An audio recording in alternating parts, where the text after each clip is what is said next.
Today, let us take some time to study about the teachings of the Bible together, with a sermon titled, Why Did Satan Want to Abolish the Sabbath Day?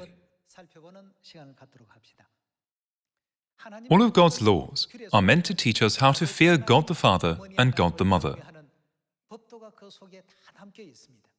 This is the reason why Satan never wants us to keep God's commandments, through which we come to fear God.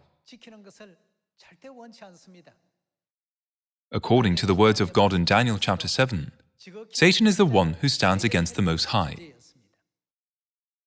Furthermore, when we take a look at the records in the book of Revelation, he is the one that oppresses the people of God. One of the schemes that he set up was to abolish the Sabbath day. Why did Satan want to abolish the Sabbath day? Everyone, the Sabbath day is a day to commemorate the power of the Creator. All mankind should worship God to commemorate the power of the Creator. By doing so, they can learn about God Elohim, God the Father, and God the Mother, who created the heavens and the earth, and everything in them. However, Satan doesn't want this to happen at all. Since he doesn't want it, what did he do? He replaced the Sabbath day with Sunday, the day established to worship the sun god, so that people couldn't keep the Sabbath day. This is how Satan has been misleading all mankind, to worship the sun god, instead of worshipping God. As the day of salvation was rapidly approaching, Heavenly Father and Heavenly Mother couldn't just watch all mankind continue to worship the sun god. It is for this reason that God prophesied in Matthew chapter 24 that He would come when the twigs of the fig tree get tender and its leaves come out. As God's true people, whenever Saturday comes around, we shouldn't just simply think, "Oh, I guess it's the Sabbath today." Instead, we ought to think, today is the day to worship God the Father and God the Mother, the Creators. Whenever we come before God to worship on the Sabbath day, we must have the determination, I will never worship other gods. I will only worship the true God who created the heavens and the earth and everything in them. David is one of the biblical characters that truly had a correct understanding of why God gave mankind His commandments. This is why the Bible recorded that David regarded God's commandments as even more precious and valuable than pure gold. We should not just simply think, the Sabbath day is Saturday, the seventh day of the week, and God promised to bless us on this day. If the Sabbath day were simply a common day of little importance, then why would Satan have tried so hard to deceive all mankind for thousands of years? Why would he work so hard to get rid of all of God's commandments, including the Sabbath and the Passover? The answer can be found in the book of Psalm chapter 119, verse 127. Because I love your commands more than gold, more than pure gold, and because I consider all your precepts right, I hate every wrong path. God said of David, he is a man after my own heart. If we were to solidify the faith inside of us like that of David, then wouldn't God also say to us that we too are men after God's own heart?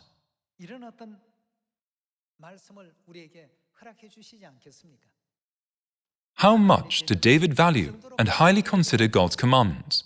He said that he regarded them as greater than pure gold, which is a treasure the people of this world regard as the most valuable. Some may ask themselves, why is it that we keep the Sabbath and the Passover? Why do we participate in tithing and make such efforts to preach the gospel?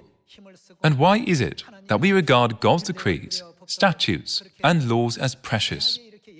Is it because we are legalistic? No, that is not the reason.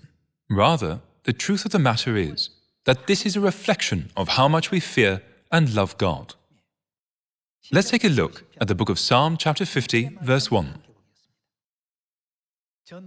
The Mighty One, God, the Lord, speaks and summons the earth from the rising of the sun to the place where it sets. From Zion, perfect in beauty, God shines forth. Our God comes and will not be silent. A fire devours before him, and around him a tempest rages. He summons the heavens above and the earth that he may judge his people. Gather to me my consecrated ones, my holy people, who made a covenant with me by sacrifice.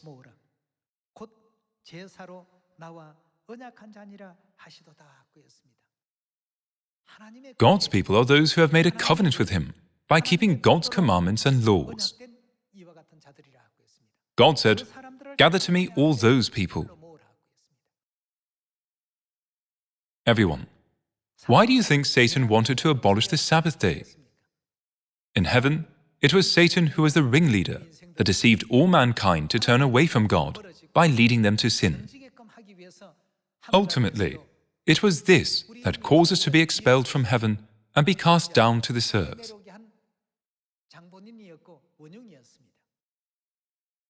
God once again opened the way for us to be able to receive his laws and decrees. By these laws and commandments, God gives us the opportunity to repent. If God's people follow God's will by keeping and obeying God's commandments, they will be able to come to full repentance, and eventually, they will be able to once again come near to God. Satan is very well aware of this fact. Hence, in order to block the way of God's people accomplishing this, what did he have to do? He has continuously made various attempts to change the laws that were established by God. He did this to prevent all mankind from obeying God's laws. That is why the Sabbath day disappeared and was replaced with Sunday worship. The Passover also disappeared and was replaced with Christmas. Later, even strange new festivals emerged, such as the festival of celebrating the Resurrection Day, with colored eggs and bunny rabbits. Instead of keeping it by eating the bread of resurrection, God said to his people, "Gather to me my consecrated ones, who made a covenant with me by sacrifice, through my decrees, statutes, and laws." Therefore, what is it that God promised to give his people through the Sabbath day? God gave us the promise that the Sabbath would be a sign in which God proclaims, "You are my people and I am your God." This is the reason why Satan has such disdain for the Sabbath day. Satan really hates it when God's people keep the Sabbath holy. His hatred stems from the fact that every time God's people keep this day holy, they come to realize that the ones who created the heavens and the earth and everything in them are God Elohim, God the Father and God the Mother. That is why he obscures the truth of the Sabbath day by falsely insisting that the Sabbath is only for the Jews. Ultimately, he established Sunday worship, the venerable day of the sun, which is not even in the Bible, and led people to a weekly festival in which they would offer worship to the sun god. This is just one of the reasons why Satan targeted the Sabbath day. However, he had one more reason to do so. According to Genesis chapter 3, it is recorded that Satan is to be the sworn enemy of God the Mother. "And I will put enmity between you and the woman. He will crush your head, and you will strike his heel." The Sabbath is a holy day through which we enter into the glory of God the Father and God the Mother, who are the creators. The Sabbath is the day through which we can worship and honor God the Father and God the Mother. Given this, there is no possible way that Satan could ever hold this day in high esteem. Satan turns people away from Heavenly Father and Mother so that they can follow the path of deception that he has made.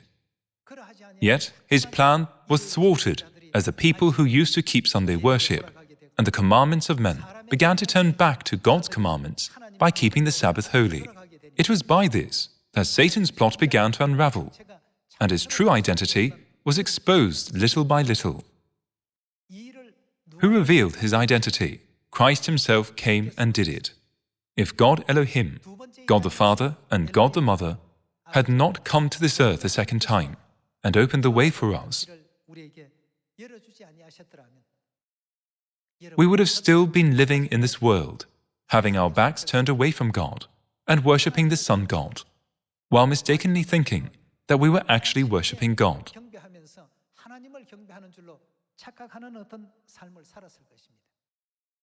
Based on this, what did God say when He gave us the feast of the Passover?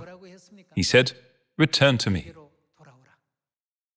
When we consider the matter of tithe, given in the order of Melchizedek, as well as the matter of offerings, it is prophesied in the book of Malachi that when God was asked, "How are we to return to you, Lord?"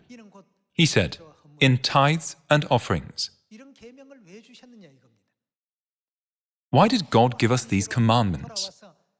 Weren't these commandments a part of God's plan for all of us to return to Him and receive salvation? That's why in Psalm chapter 50 it is written, "Gather to me my consecrated ones, who made a covenant with me by sacrifice." Since today's topic is, why did Satan want to abolish the Sabbath day? Let us now focus our attention on studying about the Sabbath day.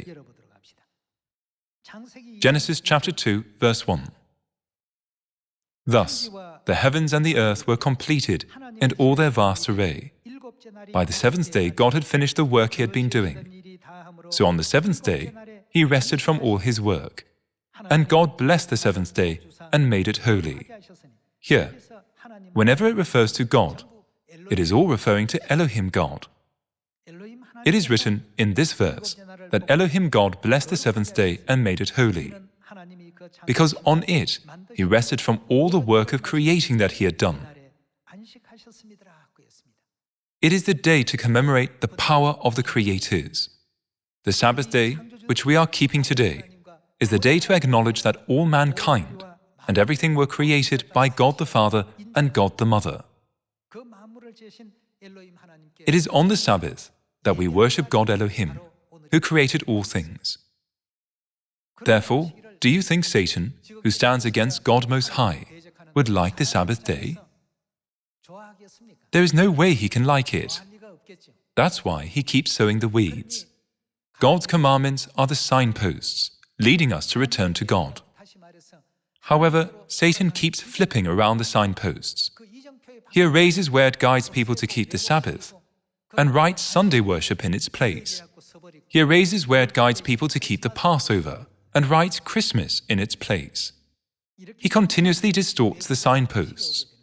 He does this because he is the prophesied enemy of God the Mother. God prophesied that the attack from the woman's offspring will be fatal to Satan. However, he will only be able to cause them minor harm. Since it is prophesied that we are destined to be victorious, we must firmly believe that God is the one that is always leading us to victory in the end.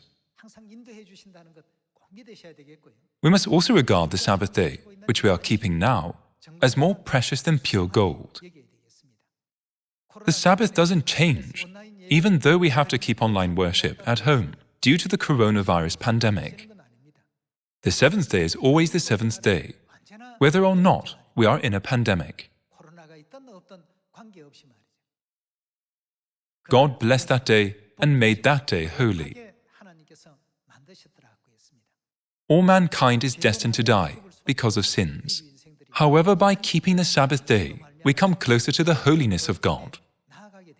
Even though this is happening to us, we are not fully aware of it.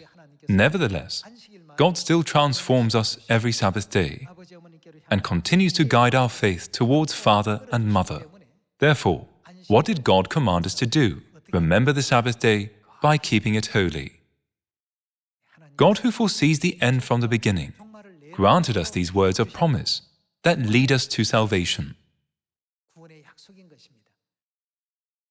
Exodus chapter 20, verse 8. Remember the Sabbath day by keeping it holy. Whose words are these? These are God's words. God said, "My sheep listen to my voice." God's sheep listen to God's voice, and Satan's sheep listen to Satan's voice. Each individual listens to their own respective master. The master of our souls are God Elohim, God the Father and God the Mother, who created the heavens and the earth, and everything in them. Those who participate in keeping the worship on the Sabbath day, which is led by Elohim God, will certainly be blessed. They worship God the Father and God the Mother, and they fear God the Father and God the Mother. Also, they glorify God the Father and God the Mother. Elohim God the Creator said, "Remember the Sabbath day by keeping it holy." Therefore, those who wholeheartedly worship on the Sabbath day can never deny the Creators, God the Father and God the Mother. It is because, if they were to deny them, they will have to deny everything related to Elohim, God the Father and God the Mother, who created the heavens and the earth, and everything in them. Let's open to the verses in Proverbs chapter 8 and see how Solomon watched God create all things. Proverbs chapter 8 verse 22. The Lord brought me forth as the first of His works, before His deeds of old. It is written that God already brought forth Solomon before he began his work of creating the heavens and the earth. Verse 23. I was appointed from eternity, from the beginning before the world began. When there were no oceans, I was given birth. When there were no springs abounding with water. Here, where it says I, it is referring to Solomon. Verse 25. Before the mountains were settled in place, before the hills, I was given birth, before He made the earth, or its fields, or any of the dust of the world. I was there when He set the heavens in place, when He marked out the horizon on the face of the deep. Where was He? He was observing the moment when God was creating all things. Solomon was there. When he established the clouds above and fixed securely the fountains of the deep, when he gave the sea its boundary, so the waters would not overstep His command, and when He marked out the foundations of the earth, then I was the craftsman at His side. In the King James Version of the Bible, the verse that says craftsman was interpreted as one brought up with Him. Thus, it can be read as, I was the one brought up with Him. I was filled with delight day after day, rejoicing always in His presence, rejoicing in His whole world, and delighting in mankind. It is written that Solomon was at God's side, as one brought up with Him, when He created the heavens and the earth.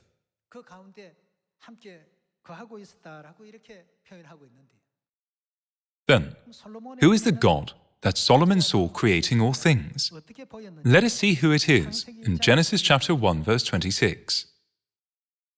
Then God said, "Let us make man in our image, in our likeness." Here, God is creating the heavens and the earth, and everything in them, starting from the first day, through the second, the third, the fourth, the fifth day, and all the way to the sixth day. A myriad of heavenly spiritual beings are also witnessing God's amazing power of creation. They heard the voice of God, who proclaimed, "Let us make man in our image. Let us make man in our image, in our likeness, and let them rule over the fish of the sea and the birds of the air, over the livestock, over all the earth, and over all the creatures that move along the ground." So, God created man in His own image. In the image of God He created him. Male and female, He created them. From the image of God, who is referred to as us, both males and females were created. We can understand this by using the example of a copy machine. Let's say that we've never seen the original copy of the copied document. However, when we take a look at the images that are printed on copy paper, aren't we able to clearly identify what the original copy looks like? We can understand right away. Although in this verse, God didn't explicitly use the term copy, rather, He used the expression in our image, which is like saying a copy of in modern terms. Does it not mean that God made mankind as a replica of God's own self, in accordance with the image of God? Males and females were created. Therefore, we can clearly understand that the original image of God must be one that contains a male image of God and a female image of God as well. All people proclaim the fact that the male image of God is God the Father. Then, what would be natural for us to call the female image of God? We should call her God the Mother. The creation on the first day, the creation on the second day, the creation on the third day, the creation on the fourth day, the creation on the fifth day, and also the creation on the sixth day were all done by God the Father and God the Mother, who are Elohim God, the creators. In Genesis chapter 1 verse 1, God who created the heavens and the earth in the beginning is definitely expressed as Elohim, like his signature. God made it clear that he did not do it alone. That's why he emphasized the word us again and again by saying, "Let us make man in our image, in our likeness." Then, isn't it quite simple to understand the fact that God the Father and God the Mother surely exist? God the Father stated through the Scriptures, "I'll put enmity between you and the woman." What causes Satan the most fear is the appearance of God the Mother. Satan knows better than anyone else that mankind will return to God the Mother once she appears. That is why he continues to make every effort to hinder anything related to recognizing her appearance. One of the methods that he uses to distract the minds of people to be unable to worship God the Father and God the Mother and deceive them to give their heart to worship the Son God is the practice of Sunday worship. We can also find clear evidence concerning this matter through the history of Christianity. It is important that we first understand the matter of the spiritual world that was formed through the words of God. Everyone, this is why the way to heaven is not a broad path that many people can see and understand, but a narrow one. The one who guides us to find this narrow path is our God. No one can come to me unless the Father who sent me draws him. The fact alone that we are here shows that we are those whom God is concerned about. It is God who has allowed us to come here to this place. We might just think that we came here because our next-door neighbor said to us, "Let's study the Bible." However, this is not how we came here. To be called by God to do this work is harder than a camel going through the eye of a needle. For this reason, we must not take this path that has been given to us with contempt. Shouldn't we walk this valuable path until we enter the kingdom of heaven? God keeps opening the spiritual eyes of Zion family members who keep the Sabbath, the day to commemorate the power of the creators, and further lets us think Elohim means gods. Then why is it that males and females were created in God's image? If we call the male image of God the Father, then what should we call the female image of God? In this way, God is opening the way for us to break our fixed concepts, so that we may step into the world that was truly created by God.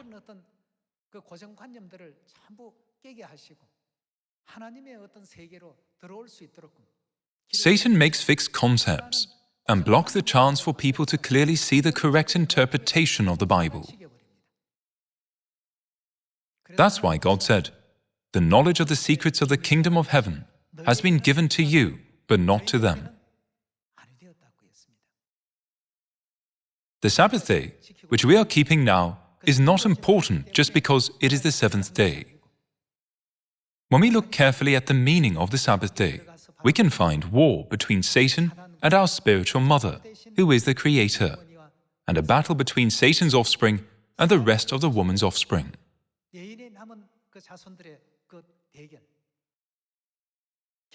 This is why the rest of the woman's offspring fully keep God's commandments until the end. It is because the way to return to God is opened when God's commandments are kept. Let us see the words of God in the book of Exodus chapter 31, verse 13. "Say to the Israelites, you must observe my Sabbaths. This will be a sign between me and you for the generations to come, so you may know that I am the Lord who makes you holy."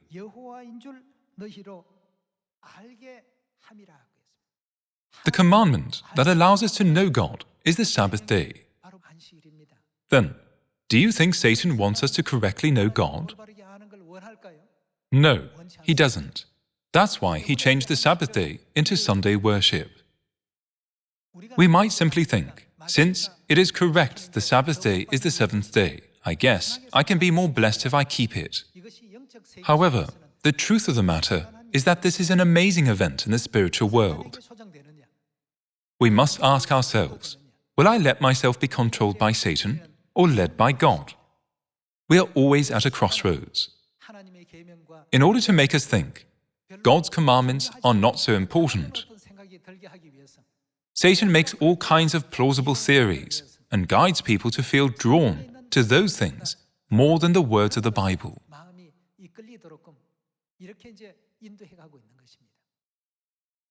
Everyone, David was wise, but wasn't King Solomon wise as well? Fear God and keep His commandments, for this is the whole duty of man. This was the conclusion of all the wisdom that the wise King Solomon left. God commands us to keep the Sabbath day, but it is only Satan who tries to stop people from keeping the Sabbath day. He removes the Sabbath day from our memories and makes us think that it is okay to keep worship on any day.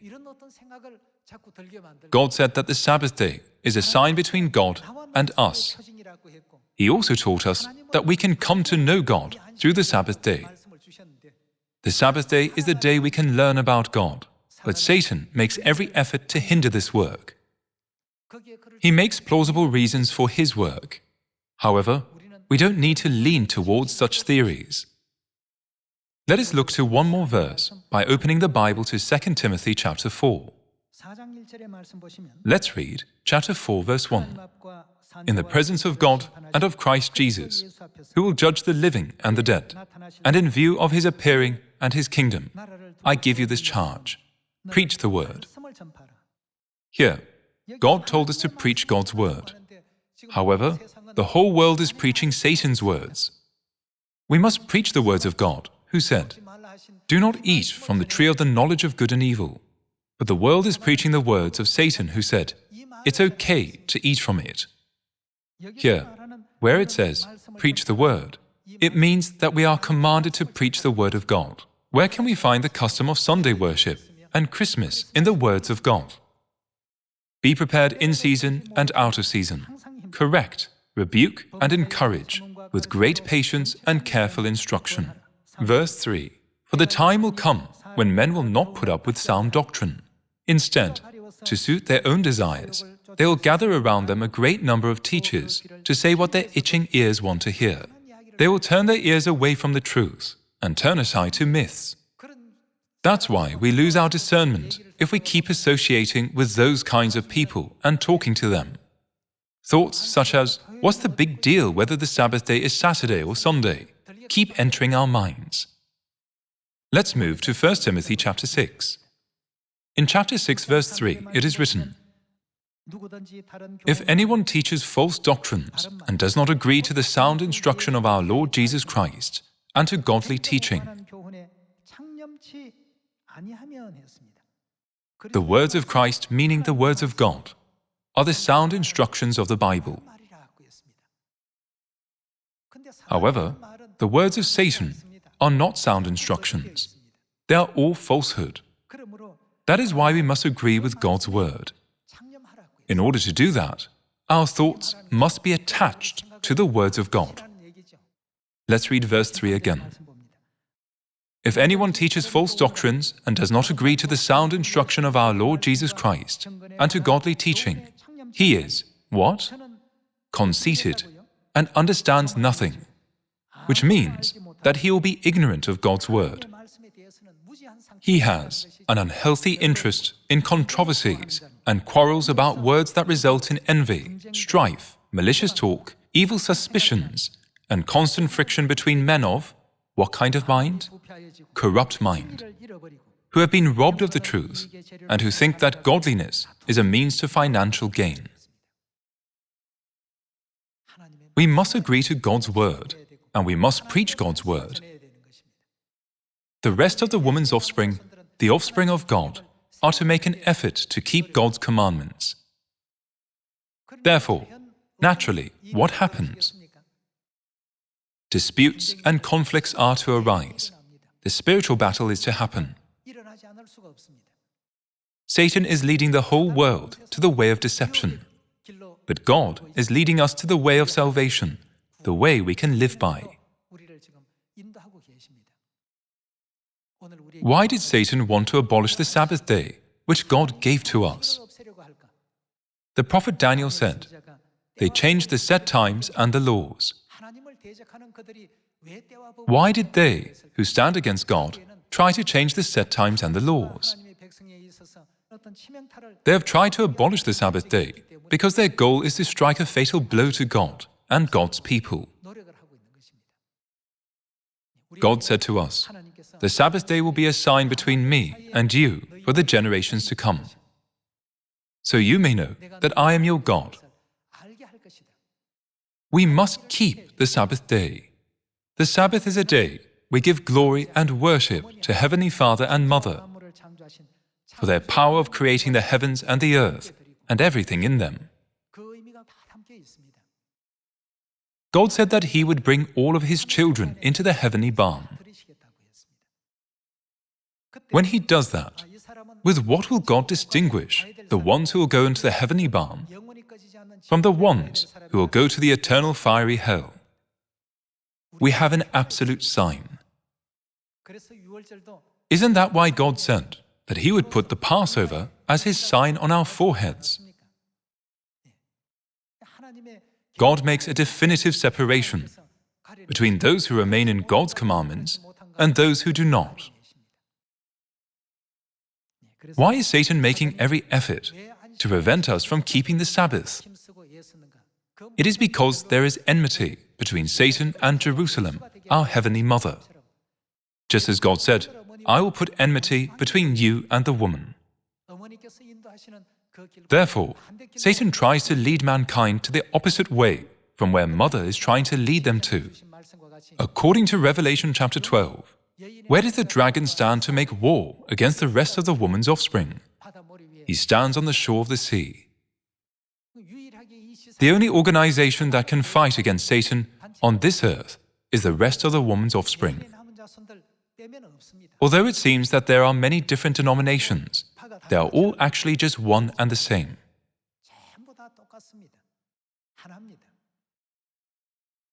Whatever hardships we may face, we must keep God's commandments, right?